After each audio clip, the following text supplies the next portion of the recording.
Welkom by ons saam reis, saam kuier op Woensdaagaande. Dit het al 'n wonderlike instelling geword. Ons Woensdaagaande Bybelreis. Ons kuier saam by Openbaring. Verstaan jy wat jy lees? Ek dink dis een van die beste vrae wat nog ooit in die Bybel gevra is. Verstaan jy wat jy lees? Jy kry hierdie vraag in Handelinge 8 vers 30. Filippus kom by Ethiopiër aan nadat die Heilige Gees hom gestuur het.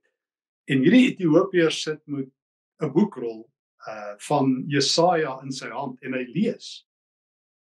En onmiddellik is Filippus se vraag: verstaan jy dit? Het jy 'n klou? En dan sê hy vir hom: hoe sal ek verstaan as niemand dit vir my verduidelik nie?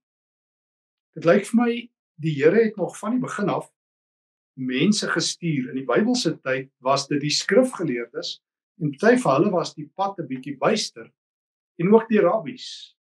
En in die vroeë kerk was daar die gawe van die daskalos, die uitlegger van die skrif. Ongelukkig, en dit weet die Bybel ook, is daar baie vals uitleggers.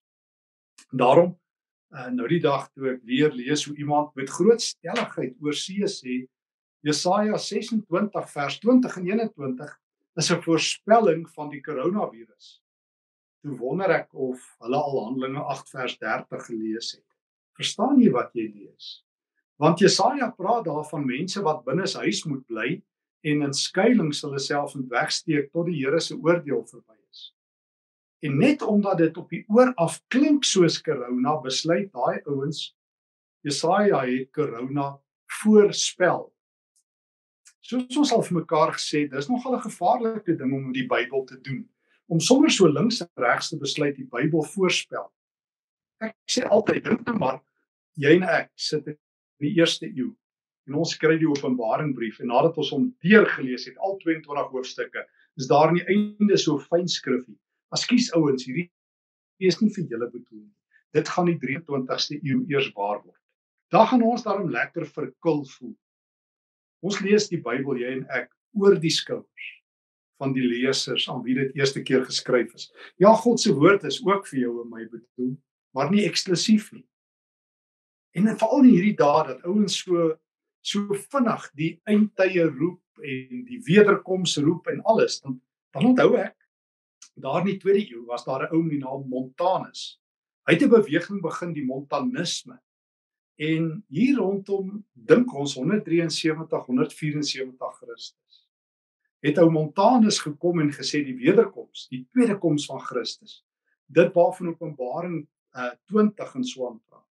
Dit gaan plaasvind in die provinsie Frigië en in die stad Pisa, daar waar hulle gebly het.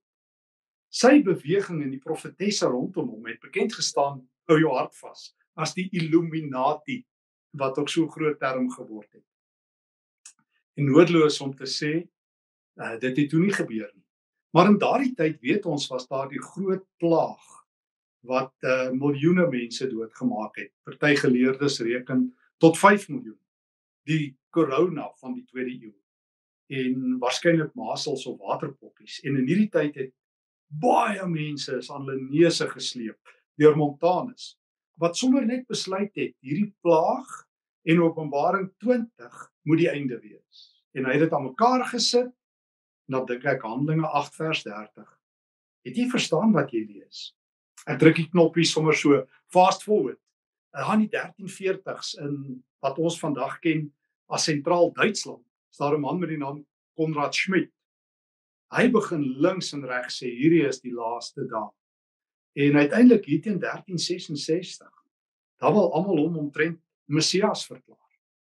Nodeloos om te sê, dan gebeur die wederkoms nie. In Engeland is daar in 1666 die berugte groot brand, wat Londen afbrand. Nou jy kan dink wat het hierdie eindtyd ouens gedoen daarmee, 1666, jy vat die een weg, want jy 666. En in daai tyd het die ouens gesê, dis die einde. Hulle was verkeerd, en dan dink ek Handelinge 8 vers 30. Het julle verstaan wat julle met die Bybel doen? En so kan 'n ou maar deur die geskiedenis blaai. In die 1840s, is daar 'n beweging, bekend as Millerisme, van William Miller hulle af.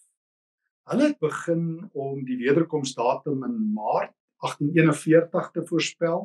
Toe is dit aangeskuif, as ek reg onthou, na 1843 toe in Oktober. En die mense vertel, die navorsers vertel dat hy soveel aanhangers gehad het, dat honderde duisende mense hulle meubels weggegee het, hulle grond weggegee het, al hulle geld weggegee het. En dat hulle daai op die aand van Oktober, toe hy nou gesê het, dit sal gebeur, het hulle gesit en wag. Uiteindelik het hy gesê, het sal 11:55 wees, en toe gebeur niks. Daarna het hy nuwe bewegings begin, waar hy die Adventisme ensovoorts ontstaan het. Nader in ons eie tyd, herinner ek my aan Hal Lindsey se boeke, The Late Great Planet Earth, waarop baie van ons groot geword het in 1970.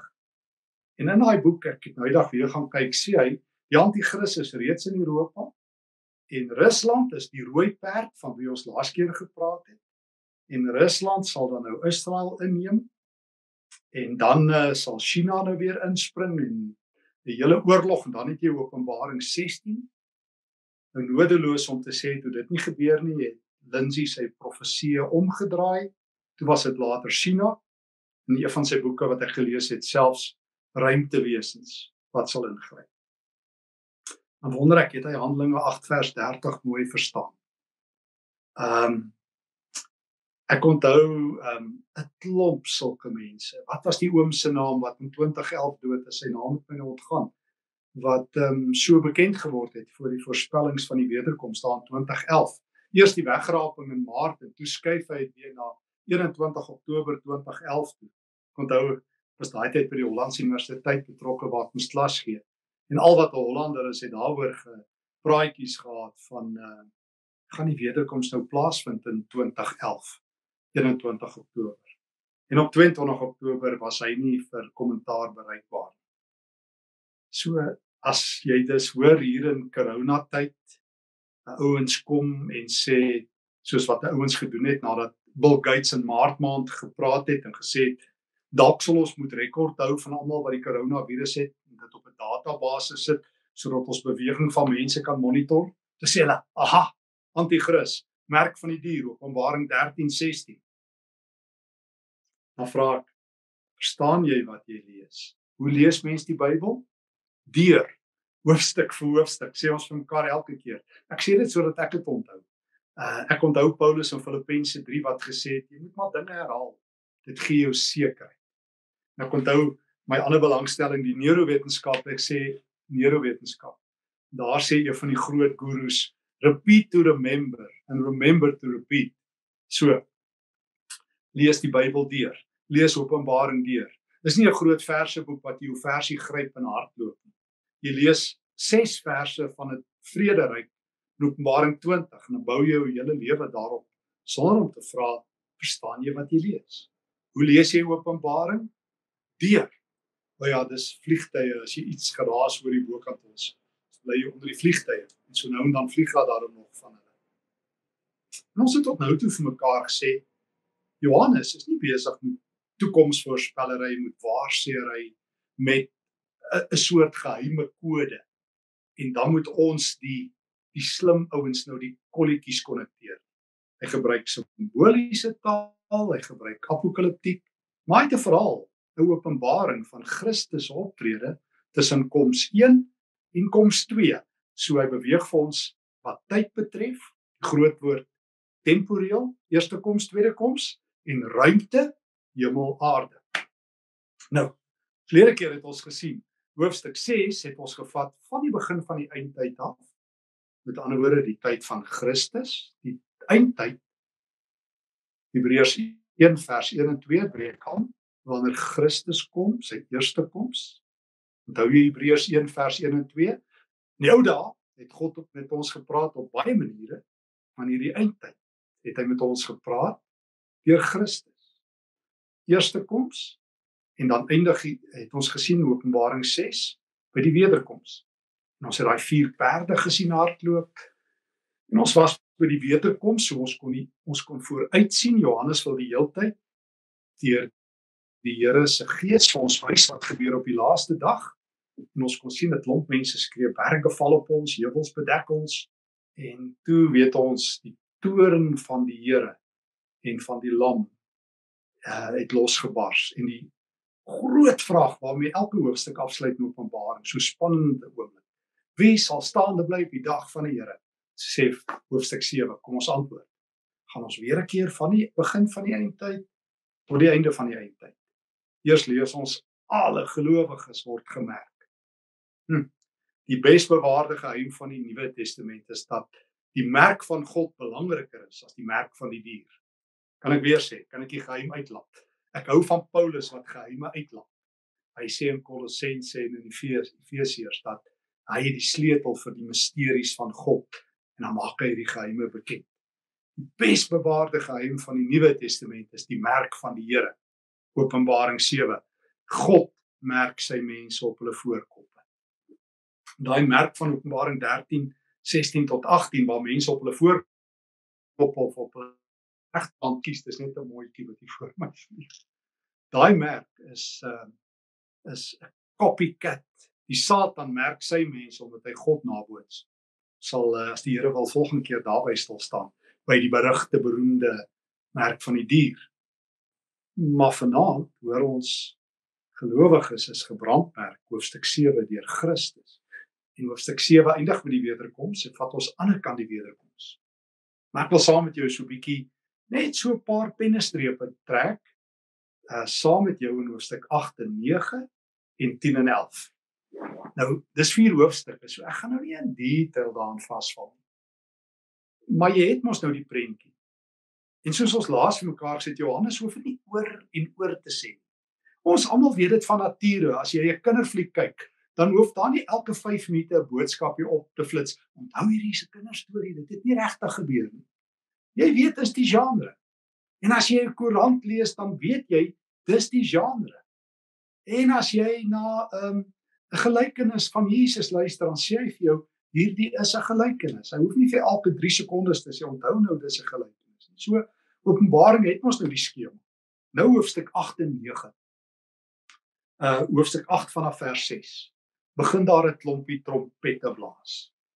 En as jy hierdie trompette verkeerd kry, dan doen jy wat Sir John Napier byvoorbeeld gedoen het. As jy 'n wiskundige is, dan ken jy hom baie goed. Of jy hou nie so baie van hom nie, soos ek. Hy het die logaritmes uitgevind. Het ons nie daarmee gesweet nie. Maar in elk geval, John Napier, ek dink hy's gebore in 1550. Hy het toe besluit, hierdie trompette wat nou blaas vanaf hoofstuk 8 vers 6, omdat hy nie ook Handelinge 8 vers 30 verstaan nie wat jy lees nie, het hy gedink hoofstuk na hoofstuk in Openbaring gebeur ook so. Daarom moet jy elke trompet aan 'n volgende gebeure in die wêreld koppel. En toe besluit John Napier, die laaste trompet het begin blaas in 1541. Hoekom? Jawel, dit was die tyd van die reformatie. Ek weet nie hoekom hy 1541 gekies nie, want Luther het daarom al in 1517 met die reformatie begin. Maar John Napier het toe Daniël 9 gevat, waar daar van die 70 jaar weke gepraat word. Hy het dit om een of ander rede, wat net sy wiskundige brein sal verstaan, in die helfte gedeel. En toe besluit hy, elke 245 jaar in die geskiedenis gebeur daar iets. Nou as jy die vorige 6 trompette kyk wat hy gebruik het, dan het hy sommer wispelturig in die geskiedenis dit so gekoppel. Maar toe bereken hy die laaste trompet van hierdie wat ons nou mee besig is, het begin blaas in 1541 en dit hou aan blaas tot 1688, 1689. Dan is die wederkoms daar en dan straf God nou almal tot 1789 en dan is alles nou verby. Hy was slim, hy het egter hierdie berekenings gemaak. Hy het geweet hy sal dood wees. Want hy moes nie vir hom gaan lag as hy verkeerd is. Maar hy was 100% verkeerd. Soos wat Montanus 100% verkeerd was in die 2de eeu met sy berekening, soos wat Konrad Schmidt verkeerd was, soos wat Jan van Leyden verkeerd was daar in Duitsland, daar in die stad Münster, toe hy homself Messias verklaar het in die 1540s, soos wat William Miller verkeerd was, soos wat al hierdie boeke in ons eie tyd verkeerd is. Ek lees 'n boek van Hagee waar hy vra, waar hy sê ons is die terminale generasie, want ons het die stigting van die staat Israel beleef. Wel, ek het nie. Dit was in 1948, daar in my maand. En ons is dus letterlik uitgelewer dikwels as ons dit aan vaste datums wil koppel, aan mense wat tot nou toe 100% verkeerd is. Nou luister, as die mens 100% verkeerd is jy properly verkeerd. En nogtans eet mense hierdie goed vir goedkoop soetkoek, knoop ek oor my eie woorde, soos goedkoop soetkoek. Het ons nie gehoor ons Here Jesus sê die dag en die uur weet niemand nie? Het hy nie vir ons gesê hierdie eindtyd, al hierdie tekens sal met julle wees totdat ek weer kom nie? Aardbewings, oorloë, gerugte van oorloë. As John Hagee dus kom en sê daar's nou meer aardbewings as tevore. Die Nuwe Testament het nie gesê dit sal meer word nie. Dit het net gesê Matteus 24, dit sal altyd daar wees. En verseker word dit meer want ons het beter gesofistikeerde apparaat om dit te meet. Openbaring 8 vertel nou vir ons van 'n trompette wat blaas. En dit blaas tussen die eerste koms tot by die wederkoms. Handelinge 8:9. En kom ons kyk net baie breedvoerig. As hierdie trompette begin blaas, Handelinge 8 vanaf vers 6. Ek hoor van 'n engel wat sy trompet blaas, 8 vers 7. En dan val daar haal en vuur op die aarde. Dit is die taal wat Johannes hier gebruik, is die 10 plaae. Hy wil vir ons sê, Eksodus 7 tot 11, die 10 plaae in Egipte, die eindtyd, vanuit 'n sondige perspektief, vanuit mense wat nie die Here ken nie se perspektief is, soos die 10 plaae in Egipte. So al hierdie trompette, en later ook in hoofstuk 16, die bakke van wraak wat op die aarde uitgegooi word, gebruik die simboliek wat Johannes gaan haal by die 10 plaae in Egipte. So die eindtyd is te gelyk die tyd van Christus tussen sy eerste en sy tweede koms, maar dis ook 'n bose tyd uit 'n sondige perspektief besien. Dit is die tyd van die 10 plaae. En dan word die ganse skepping getref, elkens 'n derde. Ek hoor dit, 'n derde van die aarde word getref, 'n derde van die bome en 'n derde van die gras. So die doodgewoon bewoonde wêreld. Dan blaas vers 8 die tweede engel sy trompet en die see word getref. Dan word 'n derde van die see bloed, 'n derde van die visse in die see en 'n derde van die skepe. So die aarde, die land word getref, derde, die see word getref, ook in Sarsies van 3, vers 10. Derde engel, so het 1, 2, 3 engele en elke keer tref hulle derde van die aarde, derde van die water, en nou word daar 'n derde getref van die lug, die hemelruim. En maar voor dit hoor ek eers, daar val 'n ster uit die hemel, en hierdie ster wat val, verander dan die water in ondrinkbaarheid, vers 11. So, kom ons sê gou vir mekaar, wat wil hierdie beelde sê? Tussen die eerste koms en die tweede koms van die Here, is die aarde onderworpe aan lyding.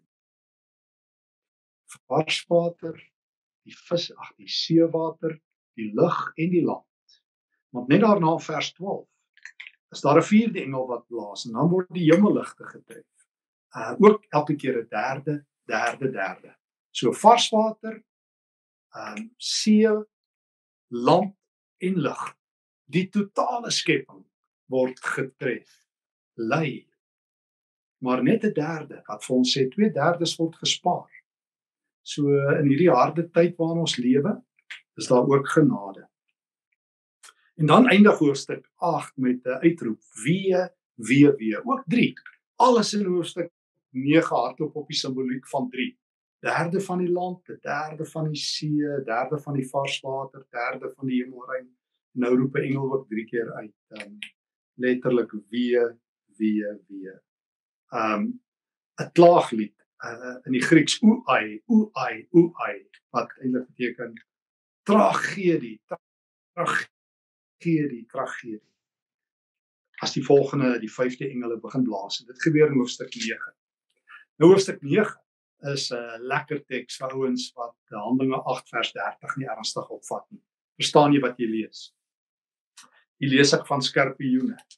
Ek lees van skorpioene wat mense vir 5 maande aanval. Ek onthou nog in een van die boeke wat ek gelees het oor die eindtyd, vertel die ou, jong, dit is daai Wasp helikopters wat die Amerikaners in Vietnam gebruik het. Dis daai missiele wat hulle so afskiet, dis die skorpioene. Dis wat Johannes gesien het. Dan sê ek, né? Wat het ons hier in hoofstuk 9? So hoofstuk 8 sê vir ons, in beeldryke taal, as die trompette begin blaas, vanaf Jesus kom totdat hy weer kom, gaan land, vars water, sout water en die lugruim lei soos wat die skepping lei en swaar kry. Goed. Maar dan hoor ek, dit word 'n bietjie donkerder in hoofstuk 9. Ek hoor, daar is 'n skag in hoofstuk 9 vers 2, wat so val, tot in die onderaardse diepte. Dan kom maar so rook uit, vers 3, so sataniese rook. Dan kom maar hierdie skorpioene uit oor die aarde.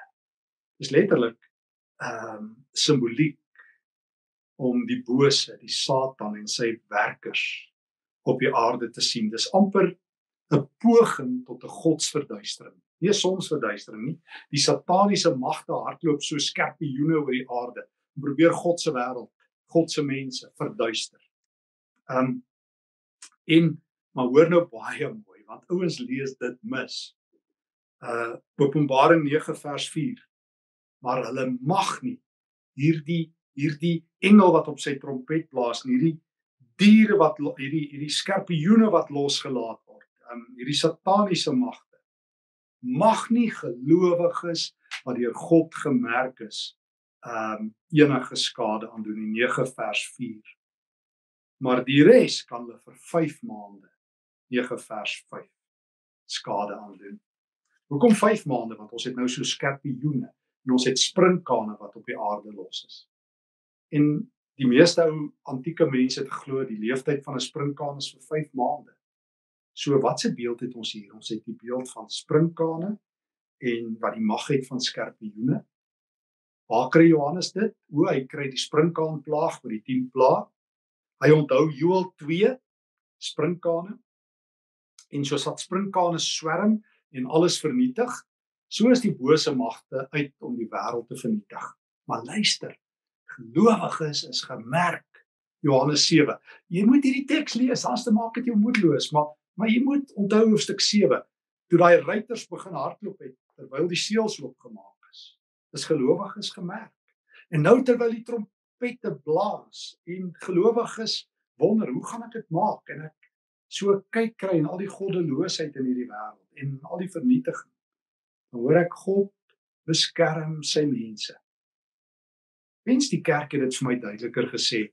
Ek het altyd groot geword met die ding as iets slegs gebeur. Nou hoekom laat die Here dit toe? Dis die goeie nuus. Die Here het nie 'n teiken gevat op die kerk nie. In die Ou Testament het hy nog sy volk gestraf. Maar in die Nuwe Testament hoor ek mos dat Christus kom betaal. Nee, ek het nie 'n vrypas vir sonde nie.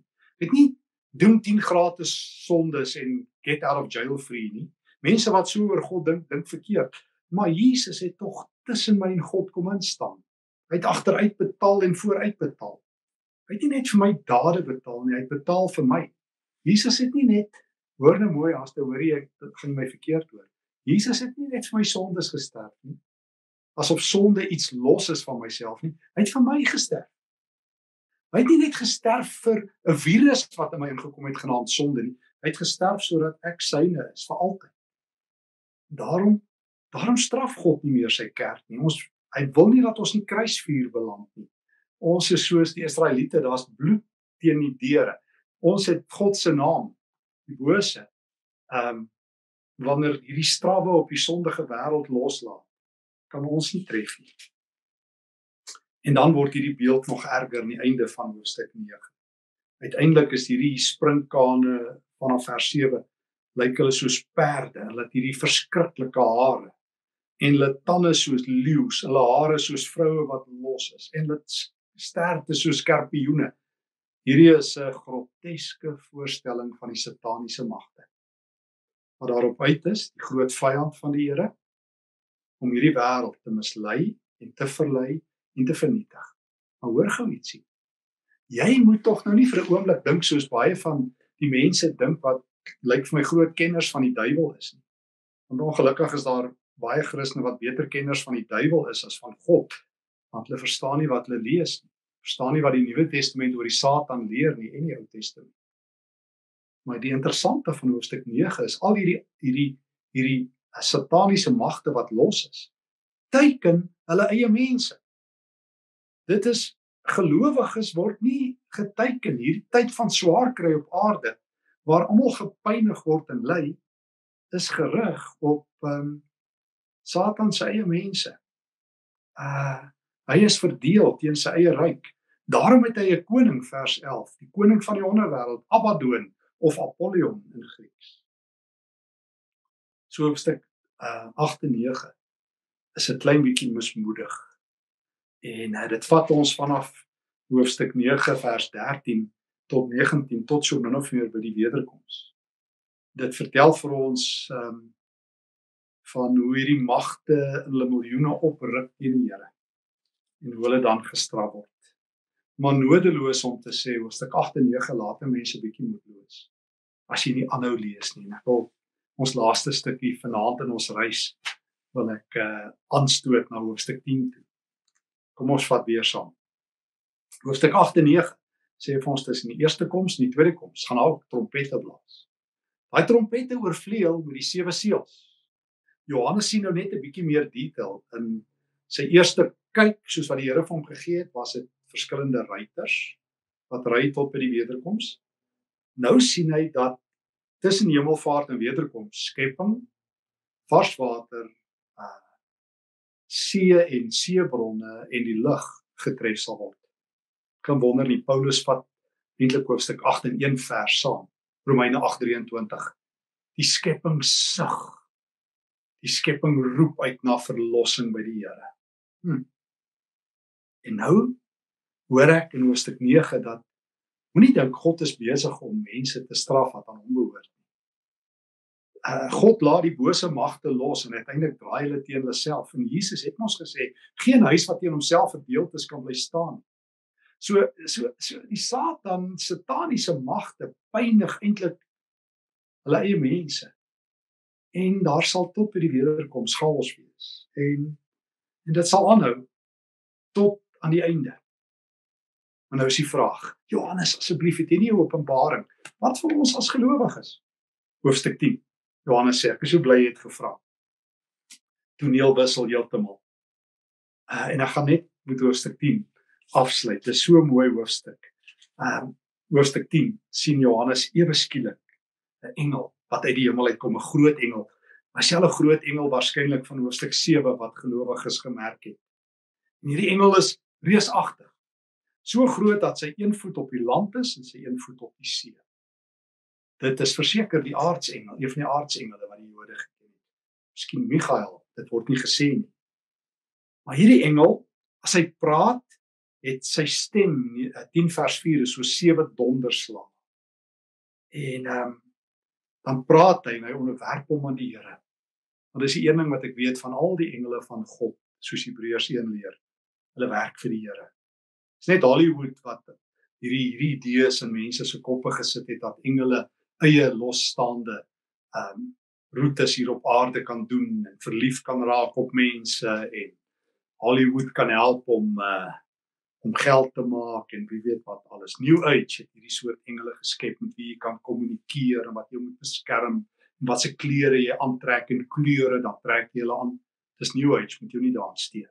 Glo die Nuwe Testament. Verstaan wat hier staan in die skrif. Maar as hierdie magtige engel verskyn, dan wil ek jou graag neem na wat hy in sy hand het. Openbaring 10 vers 8. Daar is in sy hand 'n klein boekie. Hierdie engel wat daar staan en dan sê 'n stem uit die hemel vir Johannes: "Gaan haal hierdie boek uit die engel se hand en eet dit, hierdie boekrol."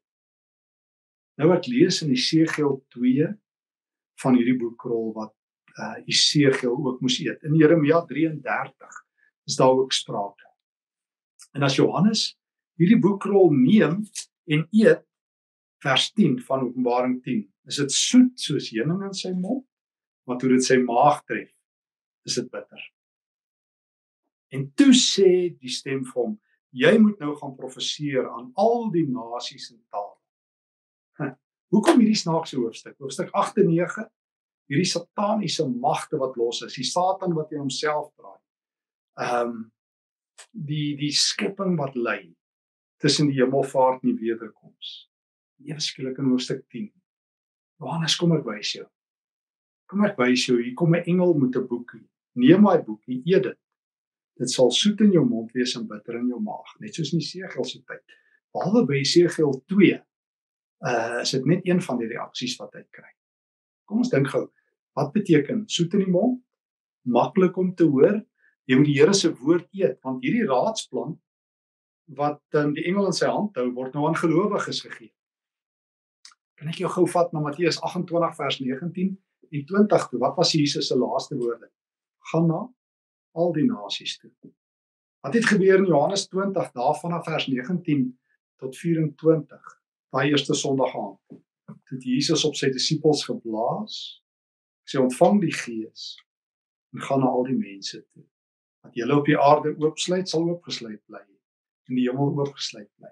Gaan, soos die Vader my gestuur het, stuur ek julle. Hier herhaal Matteus 28, hier herhaal Johannes 20. Hoekom? Want die kerk het nie gegaan nie. Die kerk het gesit, in gevriesde modus gesit. Dis vir ons makliker om te sit en kerk toe te gaan, praat van myself, en te ontvang, as om uit te gaan. Partykeer, môre het ons groot digitale konferensie, wil ek daaroor praat, maar dit lyk vir my partykeer, is een goeie ding wat die kerk kan sien gebeur nou in coronatyd, dat een uit elke 4 Britte minstens in die afgelope tyd digitaal by 'n kerk was. God kan krisisse goed gebruik. Ek sê nie hy veroorsaak dit nie, glad nie, maar hy kan dit goed in sy diens neem. En dan moet ons dalk maar nog so rukkie lockdown as dit nog mense by die Here uitbring. Kyk, hier sit ons vanaand. En ons ou Bybelskool met 'n klomp 100 families saam met mekaar. So gaan al die nasies toe. Omdat die kerk getalle het, moet hulle nog 'n visioen kry. So hierdie Johannes Openbaring 10 is die sendingopdrag wat herhaal. Maar daar's een verskil. Jy moet die woord eet. Johannes eet die boekie. En onthou jy waar ons begin? Verstaan jy wat jy lees? Handelinge 8 vers 30. As jy nie God se woord reg eet nie, gaan jy slegste spysvertering hê. Gaan jy vir mense halwe waarhede vertel? Gaan jy mense met vrees opsaal? Gaan jy maak of jy 'n kenner is terwyl jy eintlik 'n vals leraar is? Gaan dit selfs kan wees soos wat Jesus in Matteus 23 vir die Fariseërs sê, julle halfgebakte kennis maak julle eie disippels 2 keer so gereed vir die hel, soos julle self. O, wat 'n verantwoordelikheid om die Here se woord reguit te lê.